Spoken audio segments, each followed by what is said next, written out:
Hello, everyone, and welcome back to Beef Reacts. Today. Oh, I've been wearing my glasses, so I've been pushing my head.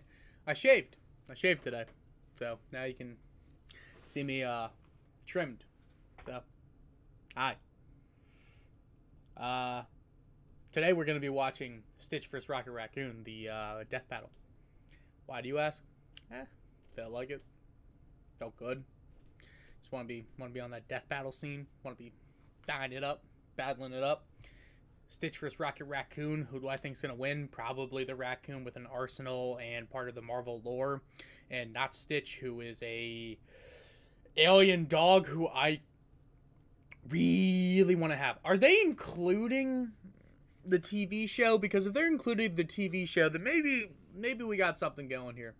It's weird to see myself without a big-ass beard here that I can just grab. Anyway, let's jump into it.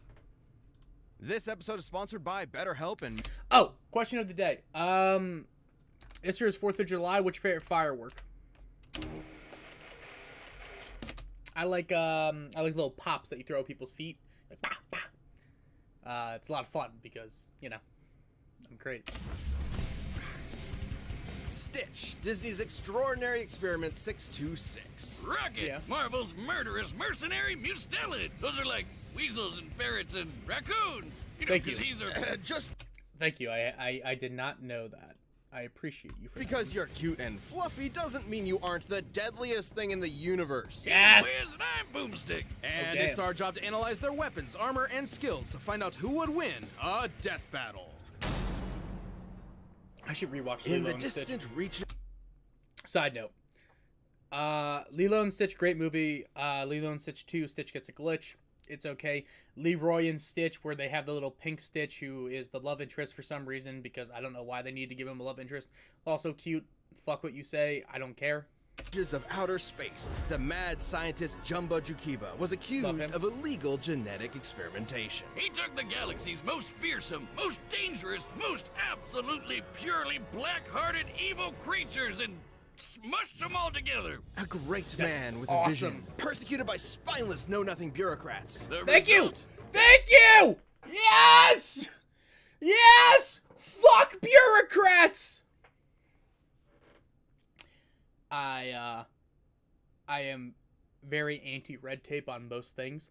Now there's a lot of great regulation out there, but listen, I just want to understand. There's like a law in PA where mushroom caps can't be or mushroom stems can't be longer than caps. I don't get why that exists. I don't. It doesn't affect me, but why is it a law?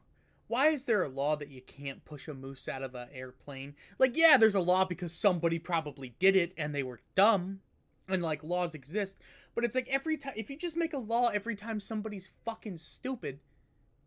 There'd be, like, how can there simultaneously be laws that don't matter at all, and then laws that are, like, 30 years behind what should be?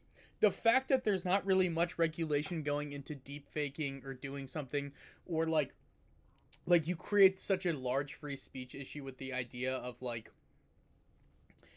deep fakes and AI and stuff like that, because it's like, well, I'm allowed to do whatever I want. It's like, yes, but, like, I think having a parody law where somewhere within the posting of something or somewhere within doing something, you have to present it in the way that it should, like, and what it is probably makes sense, because it's like, you can completely fuck over someone's life.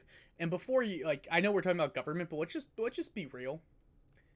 Imagine you have a daughter, and then in high school, because we're at the age of high school, on a porno, she gets deep faked onto it, gets sent around, and then everybody thought she did porn. And, like, it's like, well, why is that a bad thing? Well, it's almost like, at that age, a reputation matters a lot, and, like, whether or not her actually doing pornography really matters, it fucking doesn't.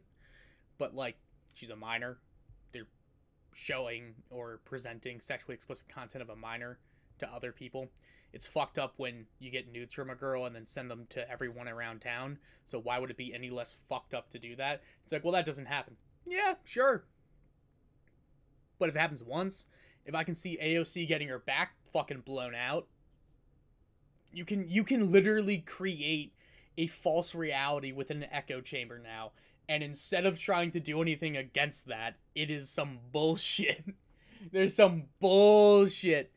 Like, it's not a politics thing. It's more of like, this is kind of where it comes down. I don't know how I got on this tangent, but it's like, it's something to genuinely think about in the real world.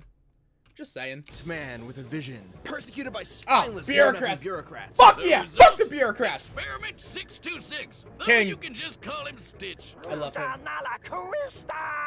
He did not. I think I'm gonna be sick. Oh, so naughty. After being slated. Stitch just threw out like 20 different horrible sentences. AKA 626. Height 3 feet. He's 18 years old? How is he 18? Made of the galaxy's fiercest creatures, knows molecular physics, former captain of the Galactic Armada, crossover with Kim Possible, Jake Long, the Proud Family, and Recess, and likes coconut cake. For termination, Stitch escapes to a distant planet, Earth. Oh wait, Earth. Crash landing in the Hawaiian island of Kauai, of all places. There, he'd be adopted by the Earth girl Lilo and went incognito as the ugliest dog ever. And despite his horrific upbringing, Stitch found he had a softer side, a love of Elvis, and a kinship with Lilo, a devil child who didn't fit in, just like him. It wasn't long before Stitch was ready to do anything to protect his new Ohana from the alien threats coming to get him. And let me tell you, as a fellow mad scientist, Jumbo really outdid himself here. I've been meaning to dig deeper into Stitch's piecemeal alien biology for years. First of all, his fluffy exterior is entirely bulletproof, fireproof, and nearly impenetrable. Oh, this comes with a catch. His molecular structure is so dense, he can't swim. Sucks he landed in Hawaii, of all places. Stitch can crawl on walls. Supervision, night vision, x-ray vision, infrared vision, zooming. Bulletproof, fireproof, supercomputer brain, wall crawling, super hearing, super spit. Sonic scream. Damn it, I gotta read it. Alien form and power cell. Miles away and screams so loud he'll blow you to kingdom come. He's strong enough to lift 3,000 times his own body weight and can spin dash so fast he'll burst into flames. His eyesight is also incredible. He's got night, x-ray, and infrared vision and can even zoom in hundreds of times over. Even better, he can hop loogies like a friggin' machine gun. His spin is conductive enough to short-circuit electronics. Alright, I'm gonna say it. Let us get a GoFundMe for anime Lilo and Stitch. I feel like it'd be dope. Stick objects together like glue and even dissolve solid rock. Oh, and he's somehow a genius too. The dude knows molecular physics and can build entire mech suits and spaceships out of junk in seconds. You wouldn't think it from his everything, but Stitch is a genius with a brain comparable to a supercomputer. The world's most powerful supercomputer right now is Hewlett-Packard's Frontier, which can make 1 quintillion calculations a second. Comparing Stitch to Frontier is frankly a massive lowball. See, Stitch was programmed to have Jumba's own intelligence. Jumba states his intelligence is larger than some galaxies in the Season 2 episode Lilo and Stitch TV series. And Jumba's IQ has been compared to that of an entire galaxy combined. I have conducted my own genetic analysis to determine Stitch's alien progenitors. His DNA includes traces of the manglioid of Meridian 4, the goo goblin booger beast, the people-eating pus monkey, the deadly disemboweler, the boiling tongue-oid, and the bottom-feeding scum sucker. It sounds like your ex-wife. Right? No! Dude. Alright, it was kind of funny. Wiz, what the hell? That's such a messed up thing to say about her. Be better. I'm so disappointed in you. You can make those jokes when you start paying the alimony.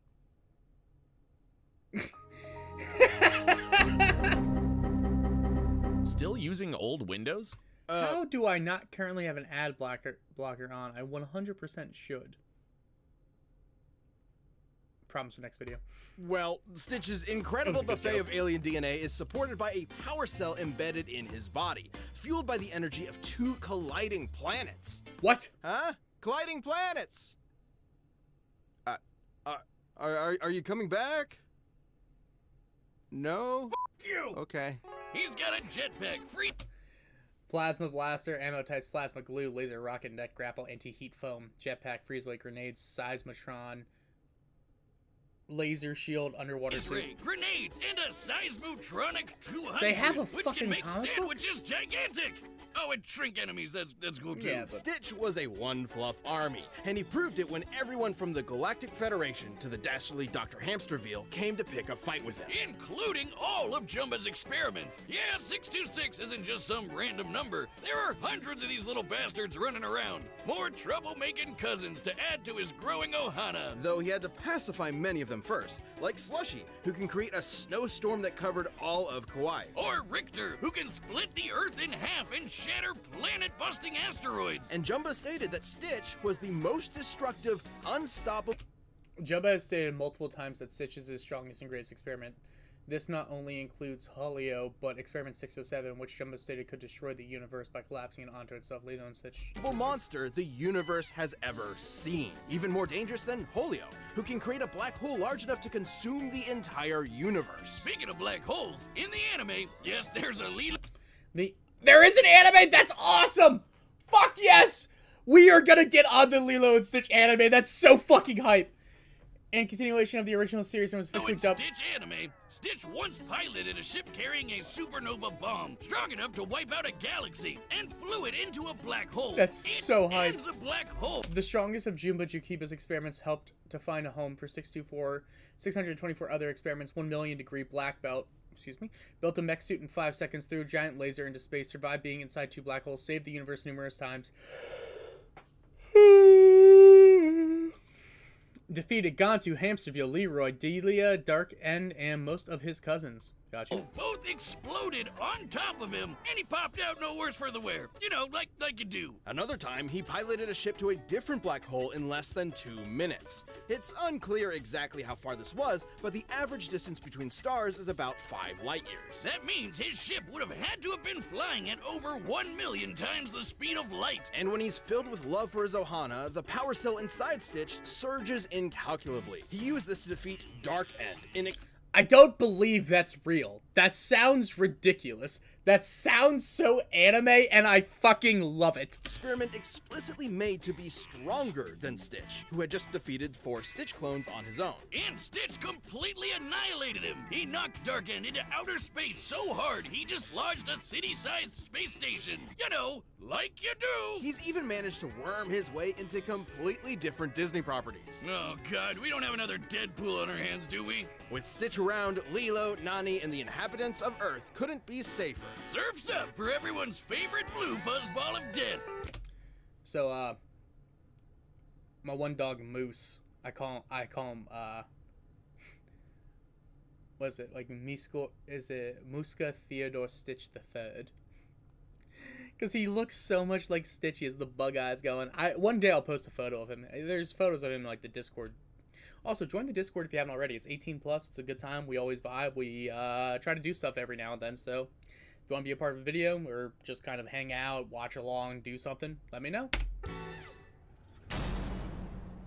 This episode is sponsored by BetterHelp. It can be easy to spend all your Alright, let's just... Yourself be with car % battle. Ethan, I understand you're upset. What the fuck? I'm not upset. This is me listening. You in? Mission Impossible: Dead Reckoning, rated PG-13. Dakota, there was a young boy named Rocky. Somewhere in the Black Mountain Hills of Dakota, there was a young boy named Rocky Raccoon. Raccoon. Rocket, not Rocky. That's the Beatles song he's named after. Well, I have wasted a lot of time on some very specific research. In fact, it's just We've all been there. Rocket. Despite his startling resemblance to the resourceful dumpster diving mammal, Rocket originates from the alien... AKA Ranger Rocket Subject 88213. At approximately 4 feet, he's got the height advantage. 100 pounds, weight advantage. Member of the Guardians of the Galaxy, species half-worlder, mutate, not a raccoon. Likes Groot stealing body parts, McDonald's, dislikes Earth, Spider-Man. Doesn't like Spider-Man. Guitar, and porn. Odd to not like porn. Has dated many alien girls who now want to kill him. Planet Half-World, which served as an asylum for the criminally insane ruled over by alien humanoids. Along with many of Half-World's cutesy inhabitants, Rocket was subjected to cybergenetic modifications by his overlords. All with the purpose of being Half-World's warden, Ranger Rocket. Rocket's mutations make him smarter, stronger, faster, and tougher than your average garbage goblin. His cybernetic skeleton is connected to artificial vertebrae and neural implants, allowing him to dodge gunfire and laser beams. Rocket's superhuman enhancement should put him behind peak humans like Daredevil. Oh, put him beyond peak humans like Daredevil and Cyclops, who can react within a nanosecond. An explosion the size of a city block, and keep up with supervillains like Kraven and Venom. Alongside pals Lila the Otter and Walrus the...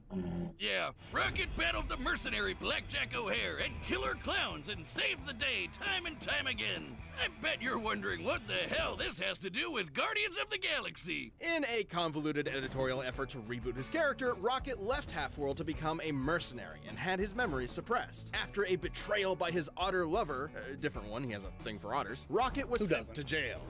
Not like, okay, that fucking... You're gonna clip it anyway, so just fucking clip it, but... Okay. It's just not in... I fucking... Shit. Fuck.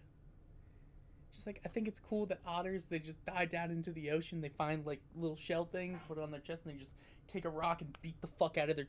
Like, they're adorable. That's what I meant by who doesn't have a thing for otters. God fucking... Just digging more of a hole for myself, but fuck you. Space jail. And prison changes a man. Gunn was the Saturday morning cartoon character of yore. He was a felon, cynical and hardened by the criminal justice system. The space criminal justice system. Rocket suffered not only from his penal servitude, but the trauma of his brutal genetic modifications, and a lingering sense of alienation. It was in this personal hell where he'd meet a bunch of a-holes who would soon be his new teammates. Star-Lord, Gamora, Drax, and of course, his best pal Groot. And together, they were the Guardians of the Galaxy, defending the free peoples of the cosmos from all manner of alien menace. For a price, of course. Though unlike some of the powerhouses on his team, Rocket's raccoon body is... I told you he's not a raccoon. He was created on Half-World and is the last of an entire race of raccoon-like aliens. Dog, that's some nerd shit. Who gives a fuck? He just happens to look like an Earth raccoon. Don't lecture me on raccoons, Wiz. I'm an expert. Been fighting the bastards for years. Thank Did you. know their tiny little bandit masks are for reducing glare to enhance night vision? They can hear noises as quiet as earthworms digging underground.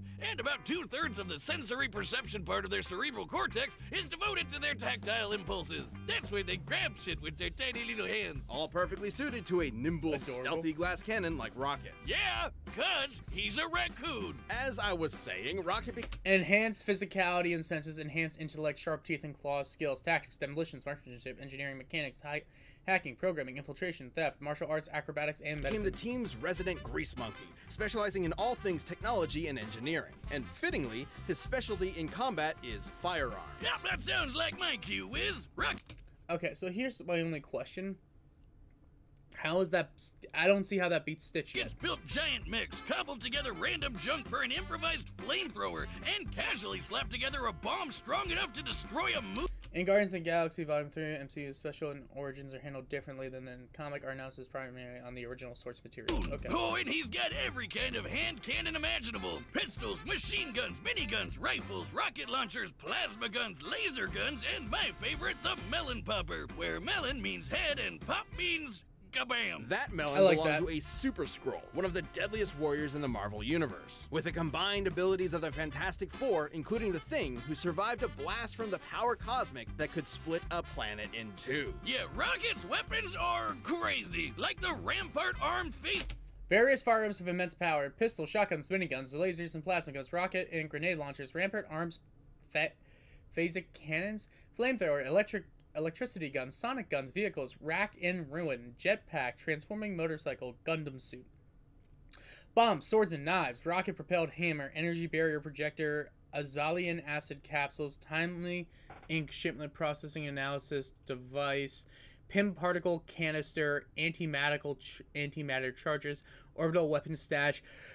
Basically, anything he can get his hands on. Laser cannon, which utilizes cold fusion and could melt the face off the Mad Titan himself, Thanos. The same Thanos who is strong enough to survive a supermassive black hole 4 light years across, and came out with only light scratches. The very same Purple Shrek who's battled Though Thanos was weakened, he could still survive a blast from a cosmic cube.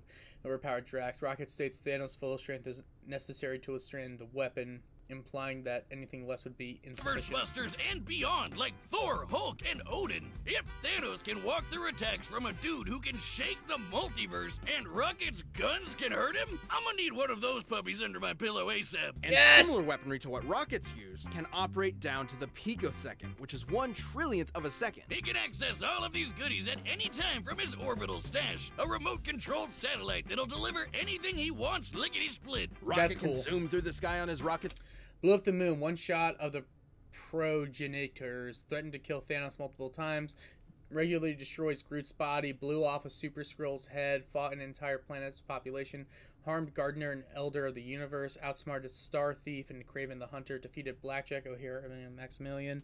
And Dormammu. Rocket skates, project force fields, teleport with a portable AI, melt through solid metal with acid, and even hack foreign technology. Anything from a prison to a planet to an entire galactic empire. Rocket's the most dangerous not raccoon who's totally a raccoon in the whole universe. And he's proven it with the Guardians. He's saved Earth at least 11 times, cured Ego the Living Planet of a lice infestation, and held his own against an entire world trying to kill him all at once. He even devised a plan that ultimately stopped Dormammu, the Lord of the friggin' Dark Dimension. No wonder Star-Lord called Rocket the greatest tactical mind he's ever met, even if sometimes he has a tendency to run in guns blazing. Though he'd always be a wisecracking son of a bitch, his time with the Guardians softened his edges. He learned to enjoy life again, and even made it back to Half-World to send that bastard Blackjack O'Hare packing.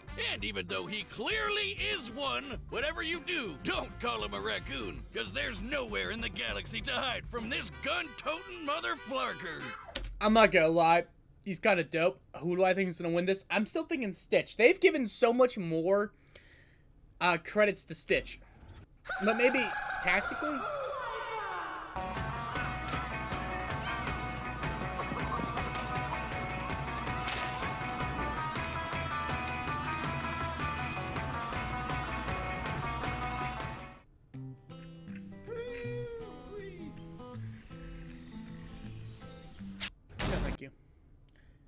Let's go. This episode of Death Battle is sponsored by Wireless Just and own large social battle. I'm not gonna lie, this show makes its money. Two sponsors. Ads. It's making its money. All right, the combatants are set, and we've run the data through all possibilities. It's time for a death battle! Let's see who wins this.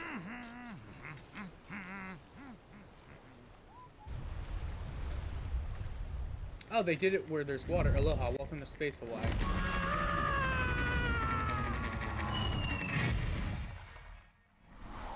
Hey, what the fuck is ice cream? You smashed my ship, Flark Face! Alright, dope.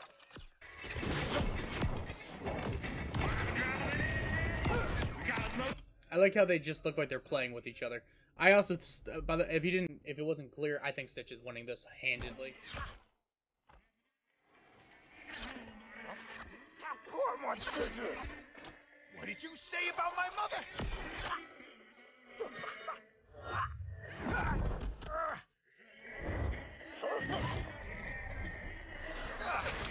You disgust me.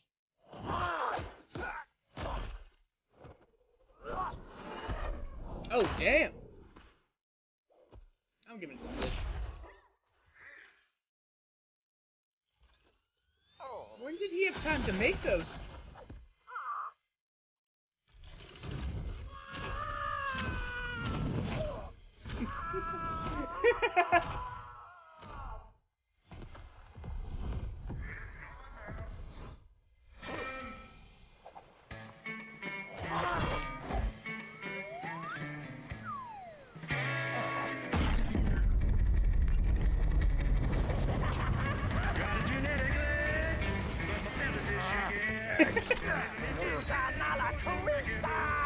I like how every single time that he's trying to fuck with Rocket, or Rocket trying to fuck with him, he's just vibing. You don't even care. That's it. Gonna need a bigger gun.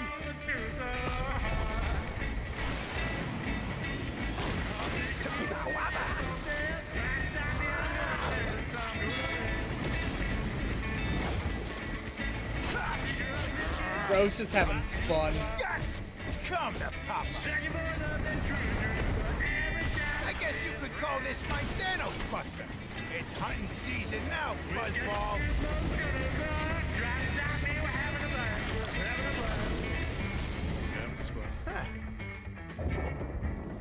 Oh, he's bleeding. And water. Huh? You gotta be kidding me.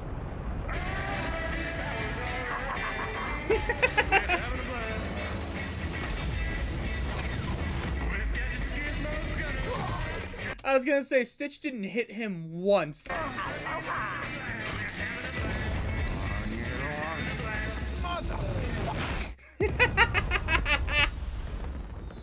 Hey, fireworks. Yeah, this felt very easy. What the fuck? Bro didn't do shit. Oh, ice cream. Double KO! Actual you know, dub. brutally murdering Ice Cream Guy wasn't necessary, Yeah. Wiz. What the fuck? But I felt it was an artful touch. Though similar in many ways, Stitch and Rocket's fighting styles were polar opposites. Stitch was more than strong enough to... MCU Rockets 5, 1/4 of the Power Stone energy over 4 Yoda tons of TNT. 616 has never shown such durability, and it wouldn't be enough to withstand Stitch's attacks regardless. tear Rocket apart physically, while Rocket's guns were powerful enough to kill people even stronger than Stitch. So the question was simple. If both of them only needed one hit to win, who would get the killing blow first? It all came down to speed. Rocket has dodged lasers and his gun. Given the distance involved in a picoseconds feat, Rocket's weapon area would be in the ballpark of 2,666 times faster than Guns light. could operate down to the picosecond, 1/trillionth of a second. But Stitch's supercomputer brain could operate down to the quintillionth of a second, 1,000,000 times faster, at minimum. And his ability to pilot that Stitch, stronger, faster, more durable, has experience adapting to foes, no exploitable weakness, likely smarter, can't withstand Rocket's weaponry.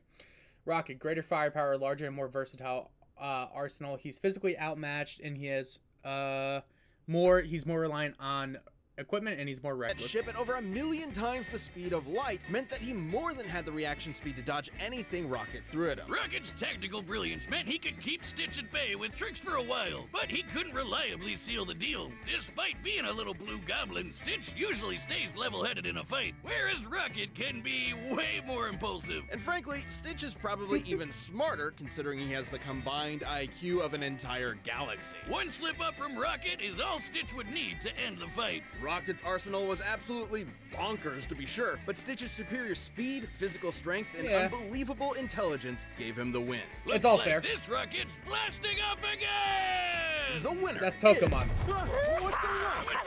Oh, there's a turkey here too! Where's he gonna leave the turkey behind? The winner is Stitch. He's so goofy. Thanks for watching. Stay tuned. We What have do we got? Voices Wiz. Okay, Rocket was Jeff Shine, and Stitch was Delton Engel Sorrell. a new Death Battle releasing every 2 weeks this year. And click the join button to get new perks and extra content. Planet level members even see I already Death read the Battles before rules. anyone else, All right. so don't miss. Either way, thank you guys so much for watching. If you don't mind, just like, comment, share, subscribe. It really helps me out. We post every day, and today's no different. Don't forget the question of the day, and peace out. Catch y'all tomorrow.